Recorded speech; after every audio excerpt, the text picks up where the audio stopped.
Predict, pick, and prevail in your fantasy football leagues with Nick Giacobbe and Nick Cap.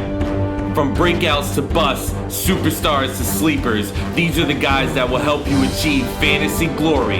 This is the PrimeTime Fantasy Podcast. Welcome everybody to Season 2, Episode 1 of the PrimeTime Fantasy Podcast, where we give you our picks, our predictions, with the hopes that we help you prevail throughout the 2022 fantasy football season.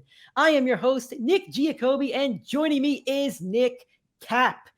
Nick, we've had a full offseason. We've had a full 5-6 months without NFL football. It's July. We're excited. We are ready for some fantasy football. Yes, sir. Absolutely. It's been too long. I've been itching to get this podcast back. Nick and I, we love football. We love fantasy football, and it's been a long time. It's a love-hate relationship between football, fantasy football. It's the biggest love-hate relationship in all of sports is fantasy football. But we're excited. We're very excited to be back. We're pumped. We're real pumped. We're going to do a couple little introductions just in case you haven't listened to us. We'll introduce ourselves, talk a little bit about that. We're going to also make the show a little bit shorter. We'll talk about the format of the show. I'll do that in a second. It's going to be about 30 minutes. We got 1 or 2 segments for today. It's going to be a lot of fun, a lot of off-season recap, and a lot of stuff to kind of get you pumped up for your fantasy drafts. I know it's time to start mocking. It's time to start reading the board and getting ready for all good things to come. First off is our plugs. If you want to find us, you could find us on social media, and please do. PrimeTimeFFPod. That's going to be on Instagram, Twitter, and TikTok. We have a Facebook page, PrimeTime Fantasy Podcast, and a YouTube channel, PrimeTime Fantasy Podcast. That's one way that you can watch us. Please follow us, subscribe, like us, comment, all that other fun stuff on our social media channels. We appreciate that. If you want to watch and listen to the show, please do. You could watch us on YouTube, PrimeTime Fantasy Podcast. Then you can find us on all podcasting platforms, whether that be Apple Podcasts, Spotify, Google Podcasts, Anchor, anywhere where you could find a podcast. You could probably find the PrimeTime Fantasy Podcast. And if you can't, let us know. We'll get you on whatever platform you want to listen on. Last year, I should say, we were doing 3 shows. We were doing Tuesday, Friday, and Sunday. We're doing about an hour each episode. The Sundays were live. We're going to switch that up a little bit. This season, we're going to do Monday, Tuesday, Thursday, and Friday. Each episode is going to be just about 20 to 30 minutes. We're going to give you the stuff that you need to know. One car ride, one little listen. It's going to be nice and easy, short and sweet, to the point. Mondays, we'll have a recap from the weekend. We're also going to have a Monday Night Football talk. Tuesdays, we'll have your waiver wire ready for you. Thursdays, a preview for Thursday Night Football, and Fridays to get you right into the weekend. For Sundays, we're going to switch it up again. We're going to do 8:30 a.m. Eastern time every Sunday. The time could change, but we're not going to do 11 like we did last year. I know that the injury report does come out around that time, but you're probably watching SportsCenter. You're probably watching NFL Fantasy Live. You're probably watching something else. And we want to give you something to watch right when you wake up. So if you're with us, we can answer your questions live on Sundays. If not, you can watch the replay and ask us questions on Twitter, Instagram too, as well. But obviously, we're not doing a Sunday show up until about September. For now, we're going to try to do 1 or 2 shows a week going into the season. I know it's July. It's a little bit early, so we don't want to bombard you with too much. So 1 or 2 shows a week at least is guaranteed from us. So, Nick, if you want to comment on any of that, I'll give you the floor at the moment. No, you're good. Let's go. Let's get this running. Nick, I've been talking for a minute, so I'm going to let you reintroduce yourself, talk about fantasy, talk about your success, talk about what you're looking forward to this season, do a rant, whatever you want. What's going on? I'm Nick Cap. I buy and sell sports cards for a living, so as you can imagine, I am heavily invested in football and fantasy football. I'm riding waves of hot players and selling high on those guys and buying guys when they're at their all-time low. It's exactly what you do in fantasy football. You try and get those guys later rounds that you think are going to be your breakouts, and you try and avoid those guys at the top that you think are going to be those busts. I've been playing fantasy football for about a decade now. Been in a league with Nick for, what has it been, 6 years, I want to say? I think we're on 7, I want to say. 7. So Nick and I have been going for a long time, been best friends since we were like 3-4 years old. Been about 20 years of friendship right there. And about 7 years of rivalry. But we'll put our issues on the fantasy football and the ESPN app to the side for this podcast to give you guys the best content. Well, I am Nick Giacobbe. I have a degree from the Dan Patrick School of Sportscasting, so I could kind of do this stuff Kind of not. They did a great job over there, though. I love sports. I love football. I love fantasy football. Just like Nick, I've been doing this for about a decade. I've won a couple championships. Last year was my most successful fantasy year, so I'm going to brag about that because I didn't get to do that yet. I won my dynasty league. All of you doubted me. All of you said I didn't win the points, but too bad. I won. I'm gonna have the trophy, and I'm gonna love it. I'm gonna love it. I rode Jonathan Taylor. He's my dude. He was my dude last year, so real happy about that. Jonathan Taylor was on all 4 of my teams, so there's one championship there. I won the points in me and Nick's league, not the championship, but it brings home a nice pot. Still think I had the most points, so there you go. And I did win the Star Wars Autograph Universe Championship in the inaugural season. And this was my trophy. It is an autograph from the armor from The Mandalorian, and it says Star Wars Autograph Universe 2021 Fantasy Football Champion. This is the way. That's pretty cool. So very successful fantasy season from me, hoping to bring that into this year as well. I'm also, unfortunately, a Seattle Seahawks fan, and we are going to talk about that, and you may get a rant. So let's get right into it. Some offseason acquisitions. We're going to go through just about the biggest moves of the offseason, quarterbacks, receivers for the most part. And we're going to tell you who the biggest fantasy benefactor was from each offseason move. So we are going to start things off with one I don't want to talk about. Russell Wilson traded to the Denver Broncos for Drew Luck, Noah Fant, multiple picks, including 2 first-rounders. Nick, I'm going to let you take this first because I've been talking for a minute and I'm going to need to catch my breath. So, who's the biggest fantasy benefactor from this Russell Wilson trade? All right. So, there's 2 guys that to me are clearly going to be winners. One of them I have a lot higher than the other, though. It's Courtland Sutton and Jerry Jeudy, the 2 wide receiver ones, you could say, for the Denver Broncos. I think Courtland Sutton emerges as the wide receiver 1 over there. Jerry Jeudy with the drop issues. Nathaniel Hackett comes from the Aaron Rodgers system. And from that team, I don't think he's going to like any drops or things of that nature. I know you could blame a lot of it on Drew Lock, but I do think Courtland Sutton will be their guy moving forward. And when you look at the formula for over the last 2 years of elite receivers or elite receiving talent that pairs up with veteran quarterbacks, Stephon Diggs, Cooper Kupp, those are 2 guys right there that they got their veteran, they got their good quarterback, and they emerged and soared as wide receiver 1. I think they both finished in between the top 3 receivers in each of the past 2 years. I think Courtland Sutton is that guy this year that really takes that big step up from having Russell Wilson there. So he's my biggest, he gets my biggest bump from getting that Russell Wilson transaction.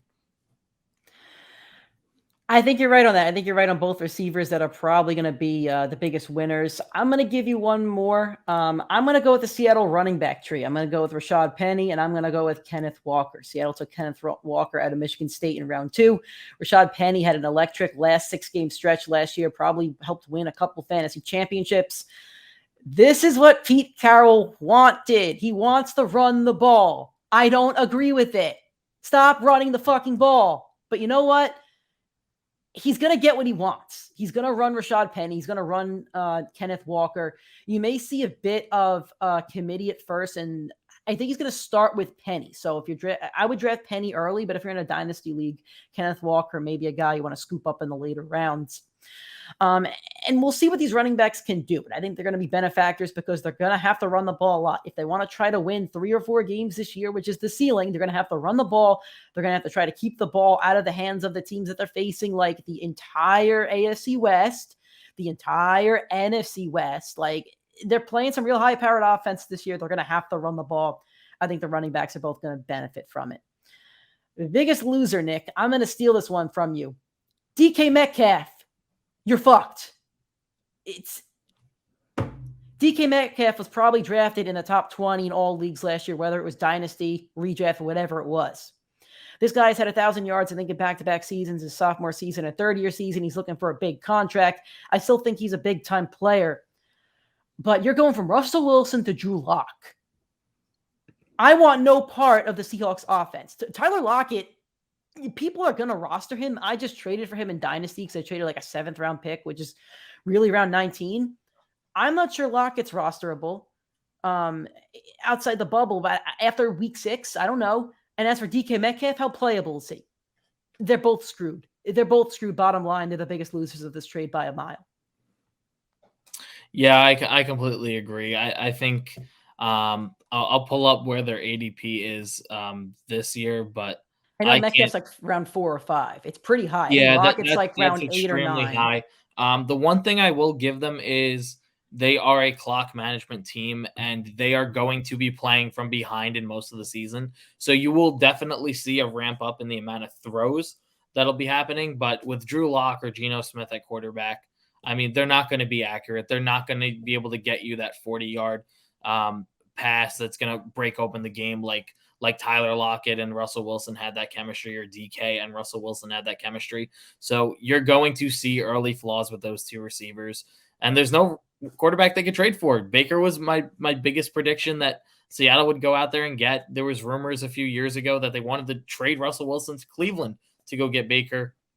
And they didn't pull the trigger for a conditional. And if they get Baker, I'm drafting DK in round like 3 or 4 at least. Like, I'm still taking him. Exactly. Then they could deliver on the ADP. But with Drew Lock, I don't think it's possible. You didn't see Cortland Sutton succeed. You didn't see Jerry Jeudy succeed. And in my opinion, Lockett and Metcalf are more talented than the two of them. And just going in that downward trajectory of quarterback, they're right at where their ADP was last year. There's no way they can deliver on it. Nope. All right, next move. Matt Ryan to the Indianapolis Colts for a 3rd-round pick. The Atlanta Falcons have Marcus Mariota and Desmond Ridder fighting for quarterback. They also drafted Drake London in the 1st round. Biggest winner and loser of this trade? My biggest winner is going to be, shockingly, Kyle Pitts. I think that the Atlanta Falcons are going to be forced to throw that ball.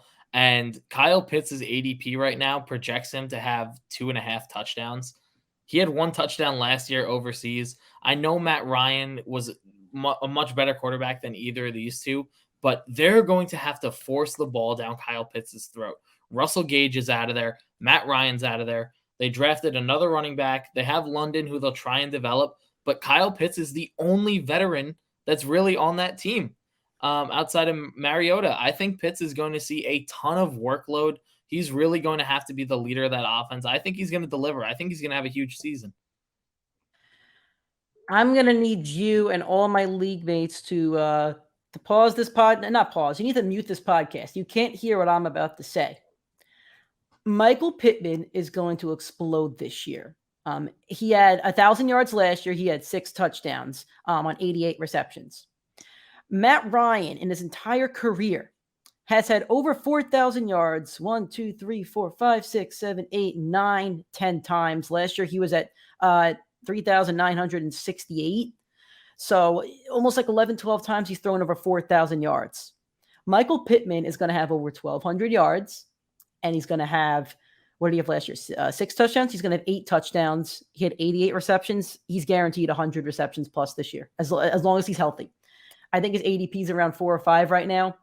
You're going to want to take him in the 3rd, end of 3rd, early 4th. You're going to want Michael Pittman on your team. I think he could be a league winner this year. He's faced off against the Jags twice a year, the Texans twice a year. Like, you're asking, the Titans had a terrible secondary last year. That's 6 games right there. He's getting you 100 yards and a touchdown. That's like 1/3 of the games. Michael Pittman is the biggest winner in this scenario. I'm going to fire back at you, Nick. I think the biggest loser actually is Kyle Pitts, because it's the same situation as Seattle. I don't trust Marcus Mariota throwing the ball. I don't trust either of these quarterbacks throwing the ball. I think Pitts will have a fine year, but I don't think he's going to have the blown up tight end year that we think he could. I think your top 5 tight ends doesn't have Kyle Pitts in it by the end of this year, and it's because of the quarterback situation. I like having Matt Ryan over there. I don't like the situation that they have now. So Kyle Pitts, for me, is going to be the biggest loser. I'm going to make a really bold take that I don't think a lot of people are going to want to hear, especially from the guy that said he would finish as the RB1 last year. Jonathan Taylor is hurt by having Matt Ryan as quarterback, because it's going to be nearly impossible for him to finish as the RB1 at the end of the year when Matt Ryan has been such a consistent passer where Frank Reich is going to trust him passing the ball. Jonathan Taylor saw a ton of workload last year, and Matt Ryan's going to take away from it. He does not historically pass to the running back outside of Cordell Patterson last year. The running game in Atlanta his entire career has been up and down, and there's been really no model for consistency where you can say now that he gets the running back or the quarterback that's reliable, he's going to have an even higher ceiling than he had. Usually you see the opposite. You see an average quarterback deliver the RB1. Take a look at the last 3 years. Drew Brees with his weak arm with Alvin Kamara / Kirk Cousins with Dalvin Cook. That year they were the 1 and 2. You had McCaffrey a couple years ago with the epitome of average and Teddy Bridgewater. Last year, you had Jonathan Taylor with Carson Wentz, who was an under-average quarterback. Like, it's usually an average quarterback that delivers an RB1. And you could argue Matt Ryan is average, but he's absolutely a step up. So for me, Jonathan Taylor is taking a step back. I think it's a good take. Next up, Baker Mayfield, the Carolina Panthers for conditional picks happened last week. I'm not even sure if he's going to start. He should start because Sam Darnold is horrible.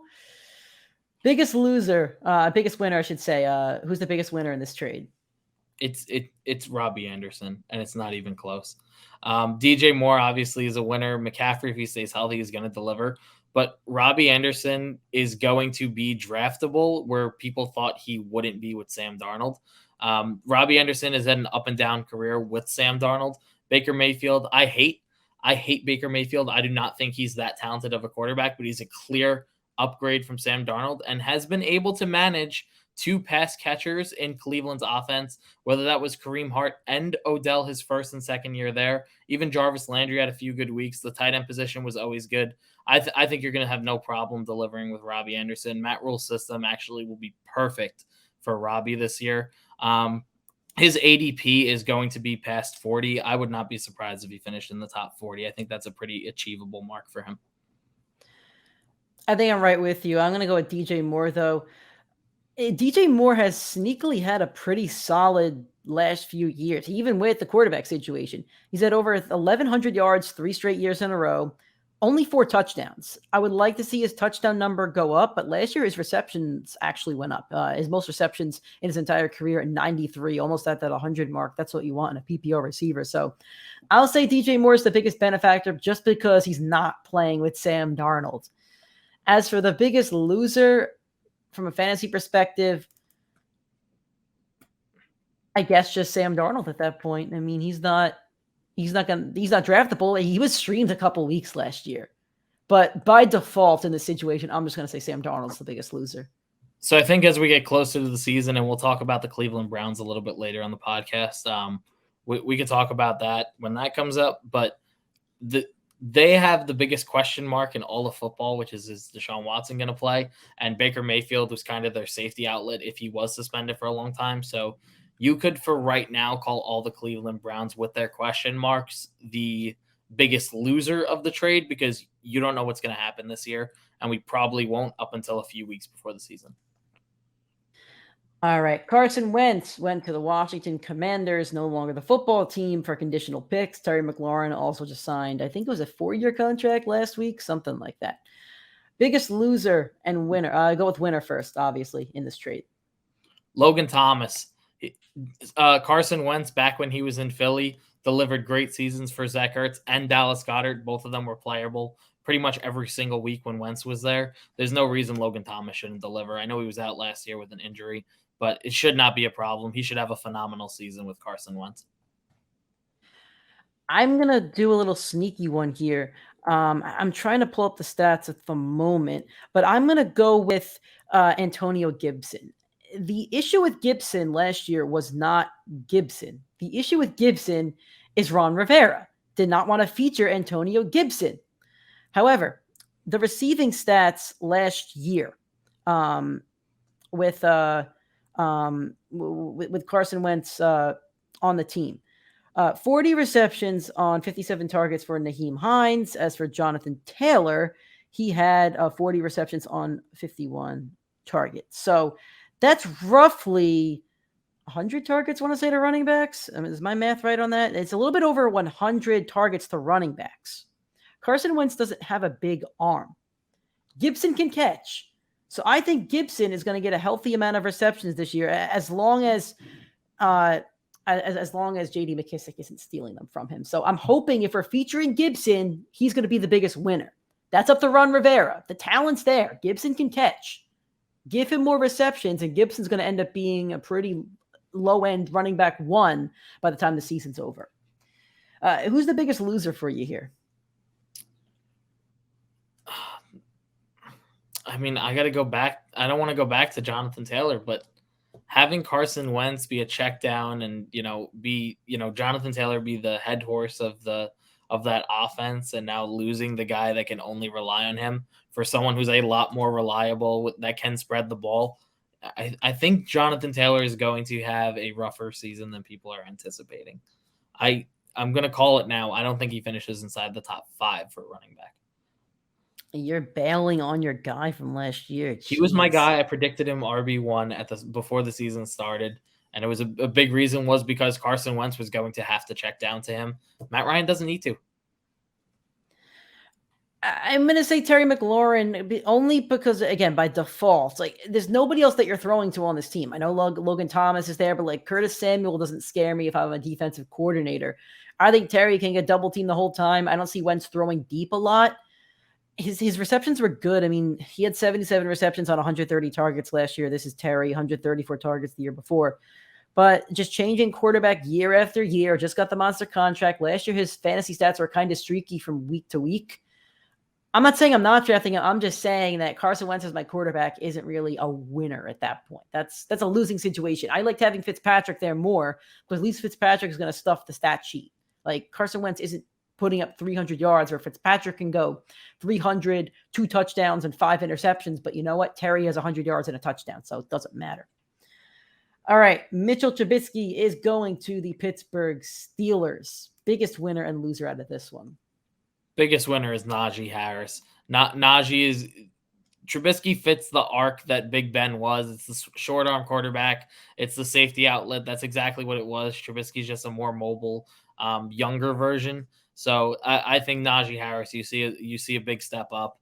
The model for RB1 over the last few years has been under the age of 25, average to under average quarterback play and reliability in your system, you being a featured role. I think they have too much talent on the outside for him to deliver the RB1 season, but he should absolutely be inside of that top 3, top 5 by the end of the year. I think you nailed it. I don't think I could really say much else there. The other one I'll mention is Pat Freiermuth. I know Mitchell Trubisky is not a rookie quarterback, but when you're going to a new system, look for the tight end. And Freiermuth was really effective last year. I think he's a sneaky sleeper going into this season at the tight end position. As for a loser, I'm not worried about Deontay Johnson because he just eats up targets. I'm worried about Chase Claypool. Last year, receptions down, targets down, touchdowns down 7. And now you have Mitch Trubisky going in there. That's a problem to me. I feel like Deontay Johnson is going to eat up the targets and Claypool's just going to be another guy. I don't see much production coming out of him. I don't see him being a fantasy threat. I'm avoiding Chase Claypool this year.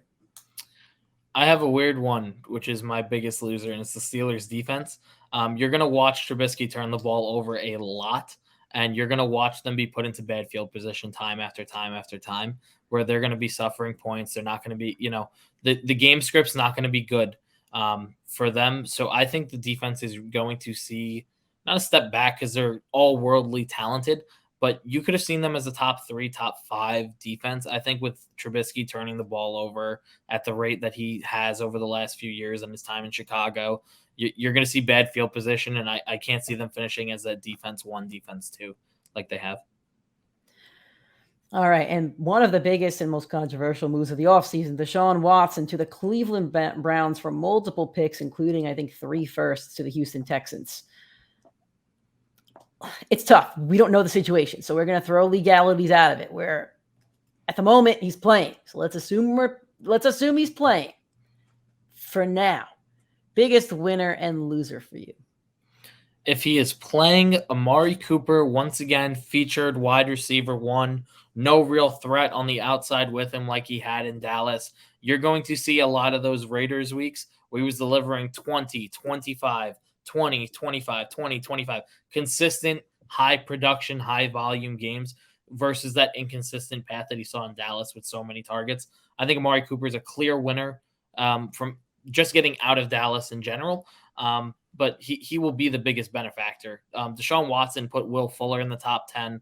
He put DeAndre Hopkins in the top 10. Brandon Cooks was in the top 20 with him. Amari Cooper is going to deliver if Deshaun Watson's able to play the whole year. I don't have a different one because DeAndre Hopkins played 2 years with Deshaun Watson, 2018, 2019. Hopkins had his best career ever, 1,572 yards, 11 touchdowns, fantasy monster, 115 receptions. The year after that, 1,100 yards, 7 touchdowns, 104 receptions. Like you said, nobody there. Amari Cooper is going to get fed. Let's just do this real quick. My biggest winner, if he doesn't play, is both Cleveland running backs. They're just going to run the ball like they've been doing for so many years. Jacoby Brissett, I don't think is many tiers below Baker Mayfield. It's going to be a running back showcase. So I think they are the biggest winners if Watson does not play. I agree to an extent. I think Kareem Hunt is the bigger winner than Nick Chubb. I think you're going to have to see them pass the ball more. They're in a very tough division. They're going to be playing from behind without Watson, and that's usually where they put Kareem Hunt in because he is the better receiving back of the duo. But I think both should have fine seasons. As for the biggest loser, again, if Watson is playing, the biggest loser to me, I guess, is the Houston Texans because I don't even know who they're throwing out there at quarterback. You know what? Brandon Cooks. I know last year Cooks didn't have a quarterback either, but it's like in the hypothetical scenario where Watson's playing on the Texans, Brandon Cooks is going to get a lot of targets. The Texans are just losers if Watson ends up somehow beating this case and playing a majority of the games. If he gets suspended for 6 games, sure, but Watson's still like 26 years old. Like, you traded away a generational talent. I'm not saying you should have kept him, legalities, etc., but I'm just saying they're probably the biggest loser in this situation. Yep, completely agree. Like, I don't want any Texan on my team this year. And if Watson's a Texan, that changes my mindset. All right, we're moving over to wide receivers now. We're going to start off with Amari Cooper. Traded to Cleveland for rounds 5 and 6 picks, kind of just a dump salary. Cleveland also lost Jarvis Landry. Who's your biggest winner, Nick? I have mine in here, and I hope you don't steal him. I'll give him to you since I had him all last year. My biggest winner is absolutely CeeDee Lamb. Guaranteed wide receiver 1 in that offense. You always saw on a weekly basis Amari Cooper and you saw CeeDee Lamb split, alternate, whatever it was. You never really saw weeks where the two of them thrived, but you would see weeks where one would fail, the other would thrive. Those are all going into CeeDee Lamb's targets. Gallup will be a fine play as well. He'll have definitely an upgrade. But, I mean, CeeDee Lamb, clear-cut wide receiver 1 in one of the best offenses in football with a team that forces turnovers, that gives you in scoring position. CeeDee Lamb has a great formula to be a top 10 receiver this year. I'm going to go with Dalton Schultz. And you ready for this one? Dalton Schultz is going to finish this year as a top 5 or 6 tight end. I'll give myself that little bit of leeway. I think he could finish in the top 5, though. Last 2 years, the targets have both gone up for Dalton Schultz, 89 and 104. Touchdowns went from 4 to 8. Now you're taking out Amari Cooper. Michael Gallup is starting on the PUP list for the season. There's no second receiver. It's Dalton Schultz. Dak Prescott likes him in the red zone. He trusts him. It's a safety blanket. It's almost like Tony Romo had Jason Witten up there. I think we found our new quarterback tight end connection. I'm not saying Schultz is Witten. I'm just saying that this is the guy that Dak Prescott's going to be throwing touchdowns to. Dalton Schultz is the biggest winner in this one for me. I would say Cooper, but we don't know Deshaun Watson's situation. If Watson plays, then Cooper's probably the biggest winner. Biggest loser, Nick. Mine's Dak Prescott. Prescott. You want to take it? It sounds like you're ready for this one because I don't have. Yeah, mine's Dak. I think Dak benefited with Amari Cooper. You saw the numbers before Amari Cooper, after Amari Cooper. I think CeeDee Lamb can fill that role, but once again, Dak needed all those options to succeed in Dallas and to deliver. Fantasy wise, it's probably not going to happen as frequent. Before the injury 2 years ago, he was averaging 35 fantasy points per game. That was absurd for 5-6 weeks. And that was because he had Amari Cooper, rookie CeeDee Lamb, Michael Gallup, Cedric Wilson, Dalton Schultz, Blake Jarwin, Ezekiel Elliott, Tony Pollard. That was 8 reliable weapons right there. And he's down to 4 or 5 right now. So it's not looking great. My biggest loser is the Browns and Amari Cooper, because we don't know the Watson situation. And even if the situation handles itself, like, there's stuff there. Like, it's floating around the entire locker room in the organization. So I know I kind of contradict myself because I'm saying that Watson's a winner and that he's going to help win for your team. But until the situation is handled, to me, Cooper's the loser of the situation. If the situation gets handled, then it's a different story. But moving on, Davante Adams, the fantasy wide receiver 1 for a majority of the last 3 years. He got traded to the Las Vegas Raiders to play with his college quarterback, Derek Carr. Traded for 2 picks. Green Bay drafted Christian Watson in the round 2. Green Bay also lost Marquise Valdez-Scantling. They also drafted Romeo, I don't know how to say his last name, Dubes, in round 4. Nick, biggest winner in this trade? Mine's Josh Jacobs. In my opinion, Josh Jacobs is finishing as a top 10 running back this season. They are going to get the ball in the end zone. They're going to get the ball downfield. Josh Jacobs is going to get goal line touches, which is where he thrives. Everything is pointing up for the Las Vegas Raiders offense. And of course, the running back is one of the biggest benefactors of that. Josh Jacobs, monster season coming. It's tough to select the biggest winner for me, because the entire Raiders offense are winners here. You just mentioned Josh Jacobs. To me, he's a winner in the situation. I think all the receivers benefit. I think Hunter Renfrow, he finished as the fantasy wide receiver 17 last year. I don't think he's going to finish as 17, but you're talking about a number 2 option. Look at the Bucs over there. Godwin and Evans both finish as top 20 wide receivers every year. Lockett and DK have had good years at the same time. It's possible if you have 2 good wide receivers. Kelsey and Tyreek Hill, they finish as the number 1 at their position most years. So I have no problem with Hunter Renfrow. Darren Waller, I know he's 30 years old now, but again, this is just another DB that's not going to cover him. They can't double Adams, so Adams is a winner. They can't cover Renfrow with the cornerback 1. He's a winner. You have to put a safety over to try to help with Adams. Darren Waller's a winner. Josh Jacobs is going to be a bell cow. He's a winner. And Derek Carr is going to be my ultimate winner. Derek Carr's at over 4,000 passing yards in his last 4 seasons. The touchdown numbers aren't good. His highest in his career is 28. Last 2 years, he's at 27, 23. I think Derek Carr gets up to 30 this year because Adams is a touchdown machine. You use Davante Adams on the goal line, just like the Packers did. I know you can't just create the chemistry that Rodgers and Adams did, where it was almost automatic. But I think the number is going to go up. I think they're all winners in this situation. And the biggest loser is Aaron Rodgers. He's a loser. He loses in the playoffs. He loses with his last dance bullshit. He loses all around. I know he's won MVPs. I know that he's a celebrity. I know all this. I know he's a great quarterback. He's probably the greatest regular season quarterback of all time outside Peyton Manning. But right now, he's a fantasy loser. I don't want to touch Aaron Rodgers. I don't care who his receivers are, because right now they don't have Lazard, rookies. You expect me to trust them with Rodgers? I think Rodgers is here for a payday. I don't think he has any urge that he needs to win a championship. I think he won that one in 2011, and he said, "This is it. All right, let's keep playing." He doesn't have the Tom Brady factor. He doesn't have the Peyton Manning factor. Even Drew Brees, the Mahomes factor. Mahomes wants to win. I don't see that from Rodgers. When you lose so many times in the divisional round or in the NFC Championship getting spanked by 30 points, I don't see it in him. And I think this is a phone-in year for Rodgers. I don't think he's going to have MVP stats this year. Rodgers is the biggest loser in this situation. I completely agree. Just going to quickly touch on 2 other losers, in my opinion. It's the Chargers defense and the Broncos defense. You knew you could trust them. You knew they would struggle against Kansas City and each other. But having 4 stacked offenses in one division, it's really tough knowing that you're going to have 11 games against easier teams. You hope, but your division is going to be guaranteed 6 difficult offenses.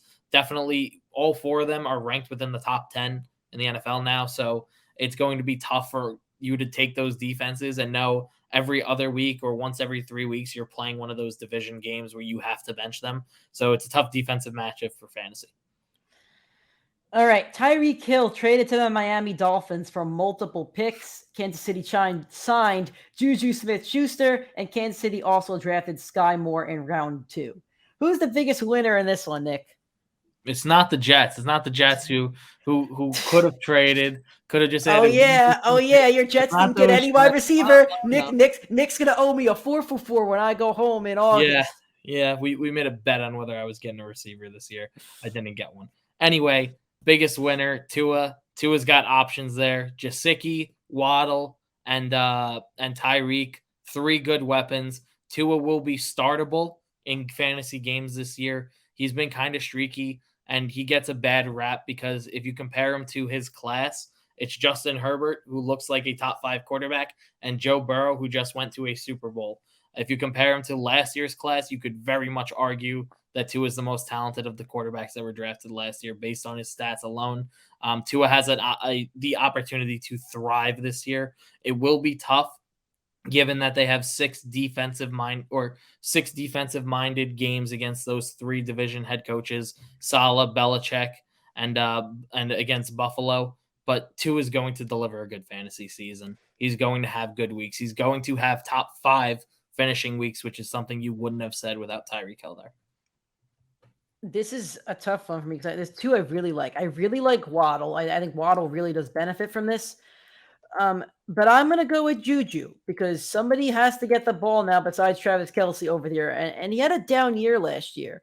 I think he was actually hurt last year. Didn't he tear his ACL or something? He got hurt in like week 3, I want to say. Year before that, 97 receptions, 831 yards, 9 touchdowns. Mahomes has to throw to somebody here besides Travis Kelce. And Juju's talent, don't get me wrong. He could sprint down the field. He could get a lot of receptions. He could do his TikTok dances. Him and Jackson can do some TikTok dances together as he's scoring touchdowns. I think he's going to be the biggest winner out of this trade. The biggest loser out of this trade is my dynasty team that now has Tyreek Hill on it. I actually think Tyreek's the biggest loser. I didn't want to say Tyreek. Patrick Mahomes, to me, is the biggest loser in this trade because as good as Juju is, as I just said, you got to throw him the ball. You're right, but Juju is not Tyreek Hill. You can't just go, fuck it, Juju's down there. That's the Tyreek Hill play. That's the fuck it Tyreek play when you launch it 50 yards. You can't do that with Juju because he's not as talented as Tyreek Hill. He doesn't have the speed that Tyreek Hill has. Doesn't have the quickness that Tyreek Hill has. We saw a little bit of regression, it looked like, from Mahomes last year. And I'm not saying that he regressed a lot. He was still a top 3 quarterback. But it looked like with that first half of the season, that defenses kind of figured him out. I'm not saying he's going to throw a bunch of picks. I'm not saying that he's going to have a bad season. Mahomes is still going to be a top 3 quarterback. But when you lose that guy, and when Travis Kelce's 31 years old, the Chiefs' window is slowly closing. And the Mahomes window here it's closing a little bit. So that's why Mahomes is going to be the biggest loser for me. You're losing your number 1 receiver who you have instant chemistry with.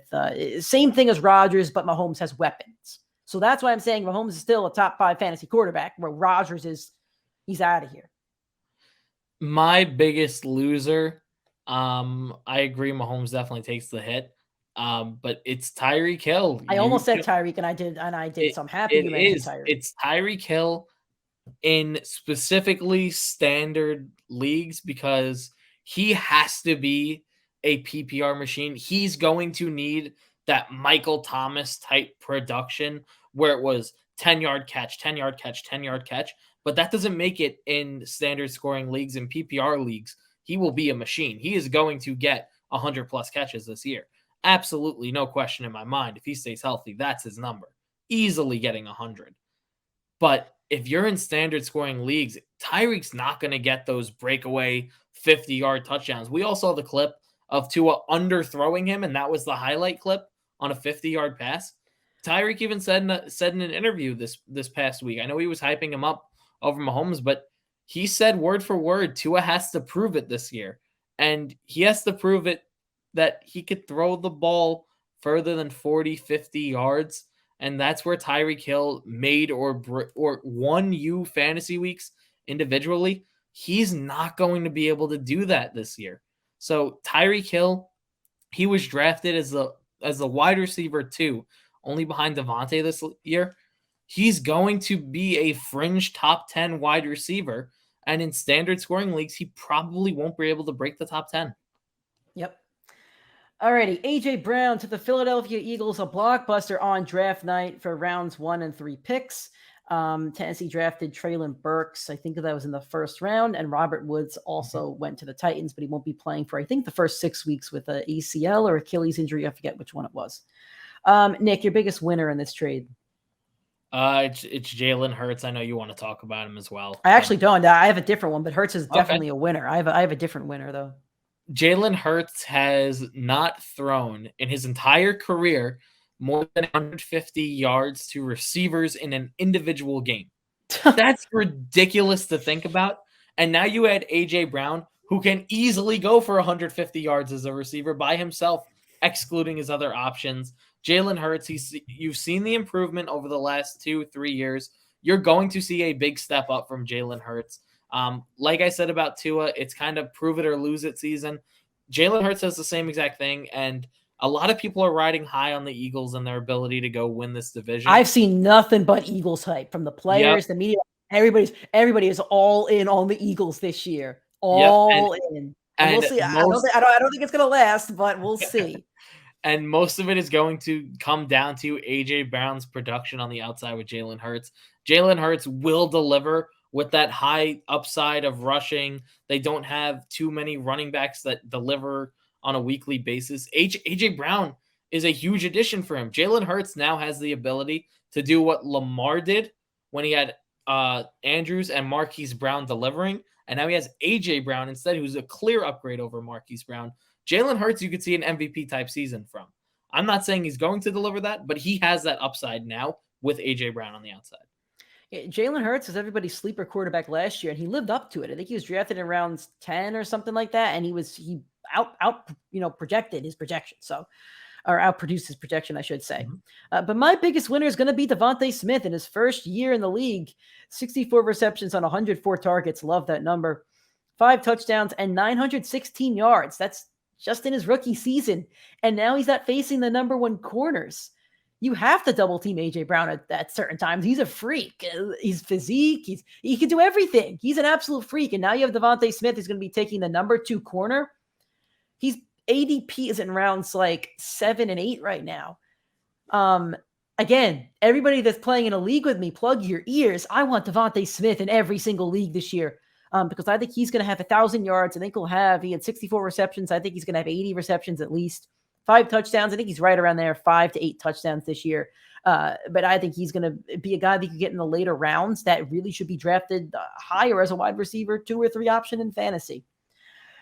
My biggest loser is definitely Ryan Tannehill. And I was very high on Tannehill last year. He was almost a guy I was waiting to sleep on because in 2020, 3,800 yards, 33 touchdowns, 7 interceptions. Great.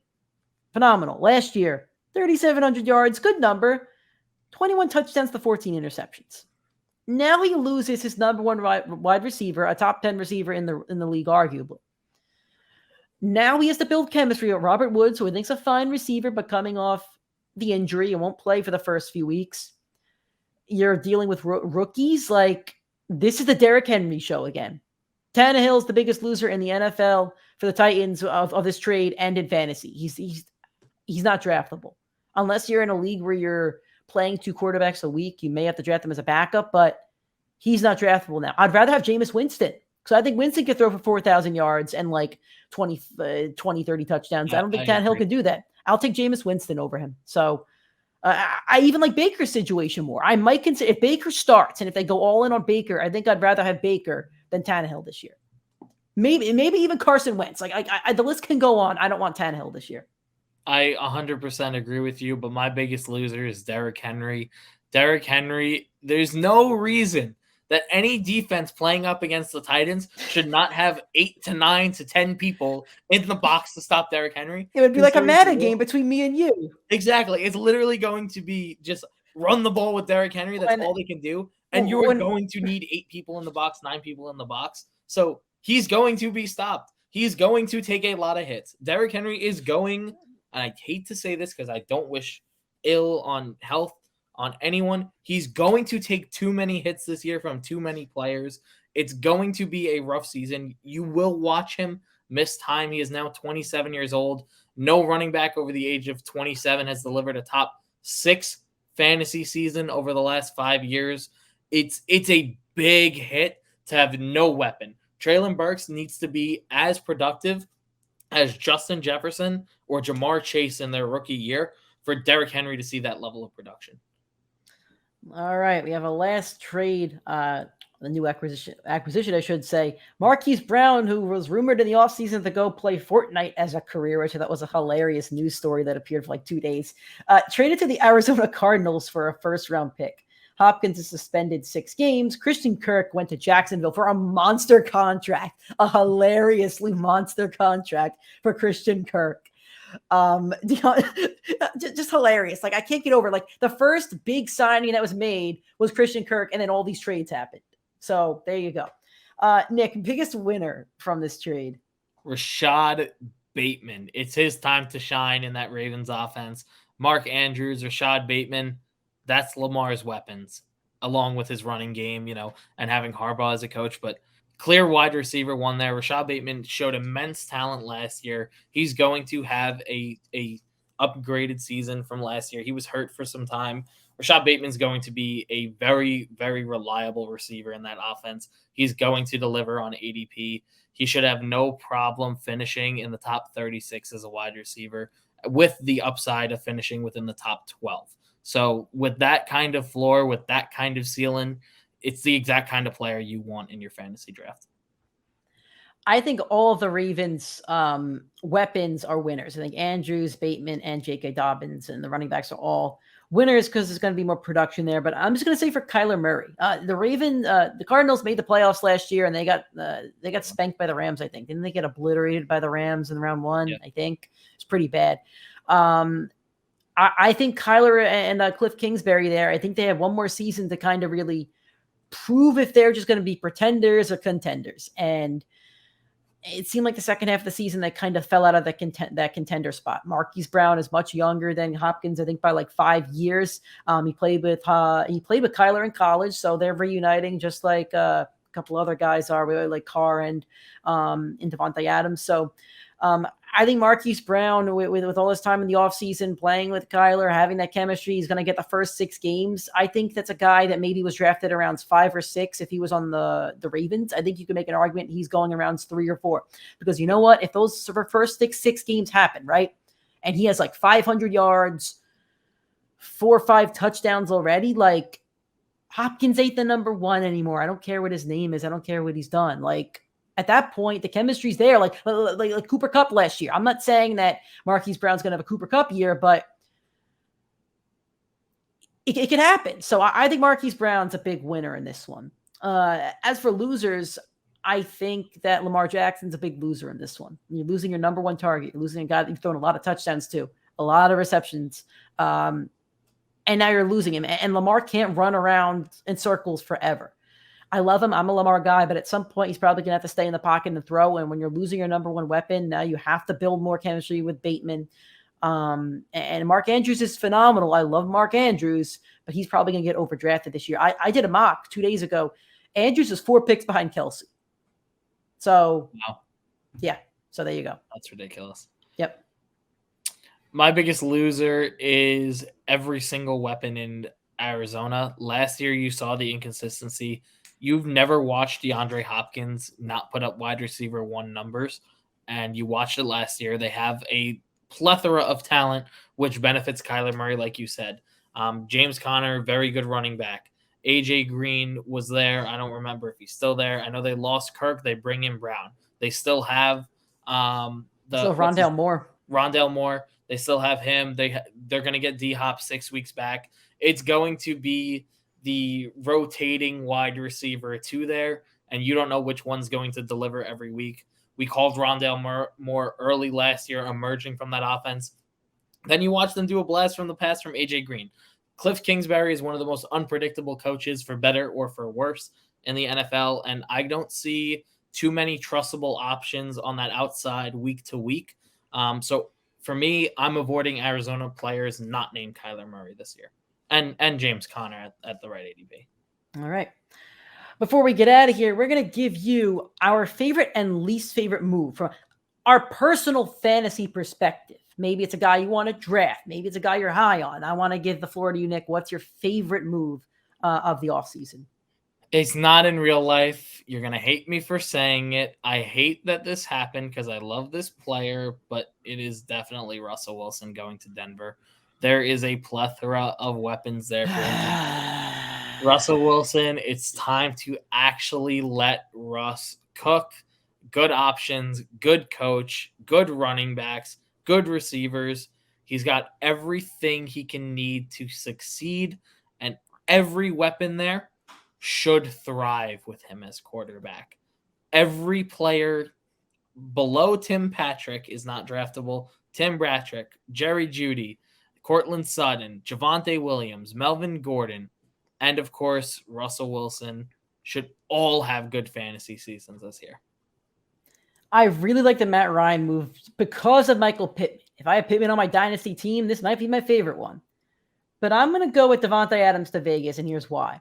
First off, I want to target Derek Carr in a lot of leagues now. I know he doesn't have the rushing upside, but he's going to throw a lot of touchdowns, I think. I think it's a big sink or swim year for Carr, and I think it's a year that you could potentially see him get to that next level. I also like that I can now draft every Raider comfortably. I want to target Josh Jacobs. I want to target Renfro. I want to target anybody from this offense. I want a Raider on my fantasy football team this year. And I'm not going to be upset if I just get one. I'll be upset if I get none on any of my teams. I want a Raider on every single one of my fantasy teams, and I have like 5 options now. Lastly, I like the move because Davante Adams can now be drafted at pick 8, 9, or 10. People are downgrading him.